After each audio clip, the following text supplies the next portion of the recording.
So here's the design I've come up with. It sits a mere 7 3/4 inches out from the wall. It's 45 inches tall and 11 1/4 inches wide. It holds all the media that I need it to hold. Now, let's go and build one.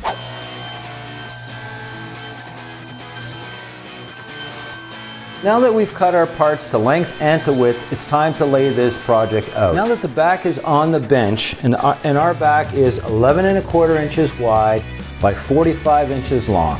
The shelves are 11 inches long by 7 inches wide.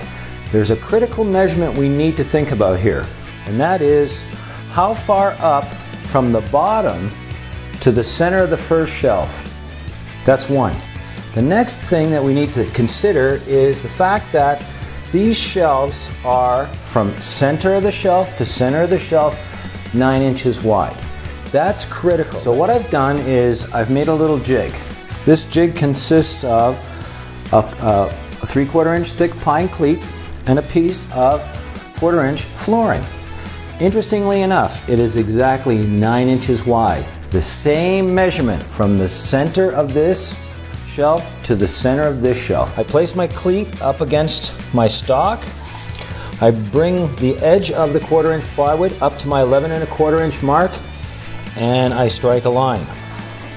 Without moving the jig, I strike a line on this side, and guess what? The center of this shelf and the center of that shelf have just been marked. I need to do one more, so I'll move my jig along to this line, and then I'll strike the third one. Now I have to determine where I'm going to drill my hole, or actually holes here. Now I know that I want 2 inches in here for the DVDs to sit on so they don't fall backwards. So what I've done is I've got a 2-inch stick that I can place there and check. Yeah, that's right. But more importantly, I've cut a 2 3/8 inch wide piece of pine that I will place on this edge right here, like so, and then scribe a line like that, come in 1.5 inches or so, 1.5 inches, and then one in the center, and I'll drill and counterbore for 3 number 8 screws. One of the things I wanted to speak to you about just for a moment is these holes, the countersink, counterbore holes that I've drilled into the shelves.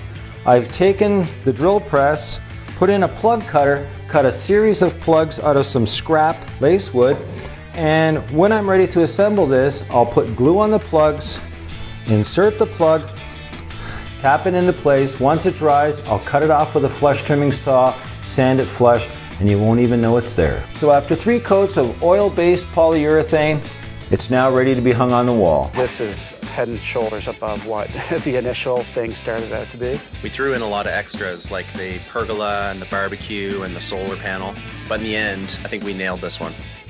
I'm leaving, man. You coming? I'm out of here. You made it.